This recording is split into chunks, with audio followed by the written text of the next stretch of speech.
Assalamualaikum warahmatullahi wabarakatuh. Sahabat Hasti Media, kembali berjumpa. Kali ini Abi dan Umi ditemani anak bungsu ya. Kembali akan menceritakan salah satu kisah ya. Kisah ini insya Allah menarik Mi. Sebelumnya semoga kita semua senantiasa berada di dalam lindungan Allah Subhanahu wa taala. Amin Jo.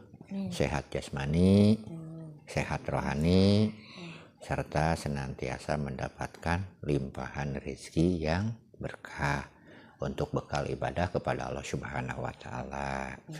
Amin. Amin.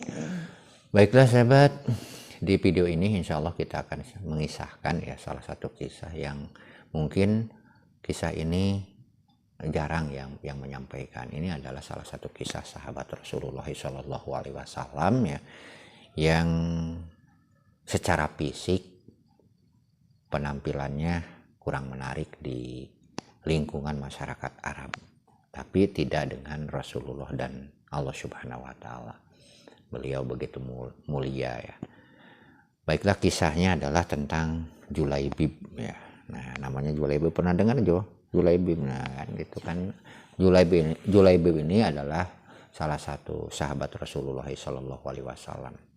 Awalnya beliau itu hanya seorang manusia yang tidak dikenal, bahkan ada dan tiadanya pun tidak dianggap gitu. Artinya mau ada mau tidak ada ya sama saja bagi masyarakat Arab. Jadi tidak ada bedanya juga gitu. Kenapa? Karena memang Julaibib ini adalah salah satu orang yang kebetulan secara fisik tidak menarik. Pendek, hitam, mukanya jelek juga di pandangan manusia. Lusuh pakaiannya, compang-camping, terus tidak punya rumah, tidak bernasab, artinya orang tuanya itu tidak diketahui juga. Makanya tidak ada bin anu, tidak ada, hanya Julaibib saja. Terus tidak punya kapilah, tidak bersuku. Nah itu di masyarakat Arab sahabat, ketika ada orang seperti itu maka dianggap cacat sosial. Artinya ya di masyarakat itu bakal terkucilkan. Nah begitupun dengan Julaibib. Makanya Julaibib itu tidurnya hanya berbantalkan tangan, cuman gini sendirian.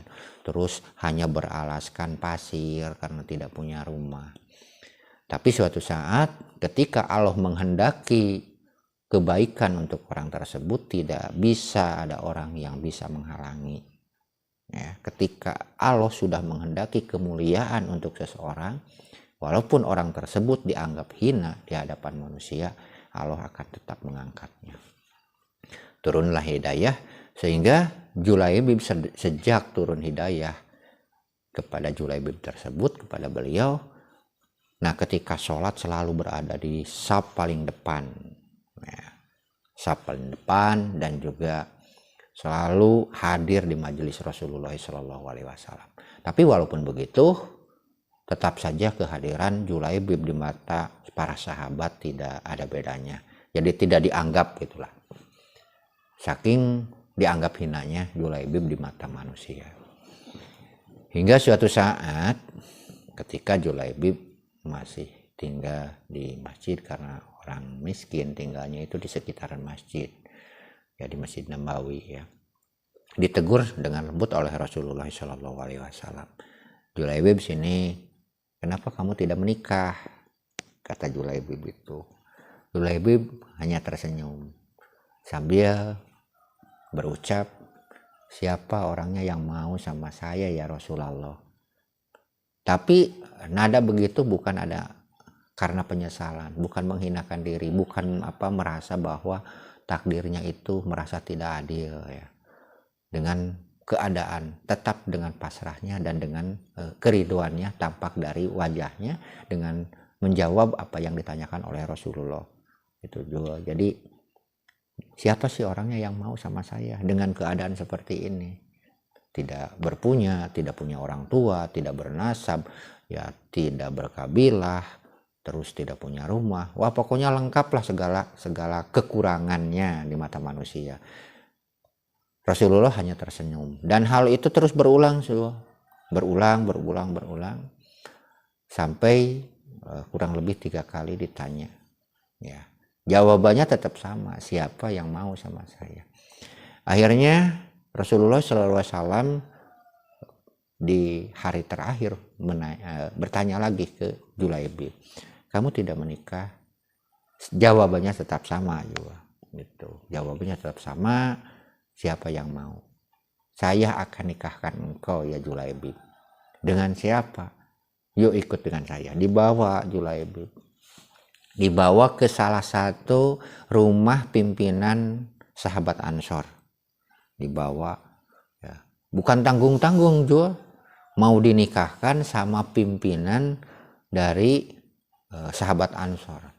Akhirnya dibawa dan sampailah ke rumahnya sahabat Ansor yang menjadi pimpinan sahabat Ansor. Dan salam ke pemilik rumah. Terus setelah berhadapan dengan orang tua si wanita tersebut, saya akan meminang anak engkau, anak Anda gitu ya. Tentu saja bahagia si orang tersebut karena mengira bahwa anaknya itu dipinang oleh Rasulullah. Tapi bukan untukku, kata Rasulullah itu, yaitu untuk Julaibib. Tentu saja si pemilik rumah yang tadinya Jo menyangka untuk Rasulullah pinangannya, setelah tahu untuk Julaibib hampir memekik. Untuk Julaibib, kayak nggak percaya gitu. Saya harus diskusi dulu dengan istri saya. Akhirnya si pemilik rumah ke belakang, bertemu dengan istrinya dan menyatakan permintaan Rasulullah SAW tentang anaknya yang ingin dinikahkan dengan Julaibib. Sama si ibunya juga seakan tidak percaya dan bilang, demi Allah saya tidak akan nikahkan saya dengan Julaibib. Bagaimana anak saya mau menikah dengan orang seperti itu, tidak bernasab, jelek, tidak punya pangkat kekayaan, terus juga tidak punya kabilah, pokoknya semuanya hal yang hina di hadapan manusia kumpul di yang namanya Julaibib itu. Tapi tiba-tiba di balik tirai ada seorang wanita bertanya, yaitu anaknya, siapa yang datang ke sini meminta saya untuk menikah? Rasulullah ya anakku. Bagaimana jawabannya? Jawaban anak tersebut. Apakah ibu dan bapak mau menolak ajakan perintah Rasul dan Allah? Ya, seperti yang tersantum di dalam ini sebenarnya berdasarkan salah satu ayat ya, Al-Ahzab ayat ke-36 kalau nggak salah. Itu. Jadi siapa orang yang tidak mengikuti perintah Allah dan Rasulnya, maka itu termasuk orang-orang yang merugi. Ya, akhirnya ketika anak tersebut sudah tahu bahwa ini adalah permintaan Rasulullah, maka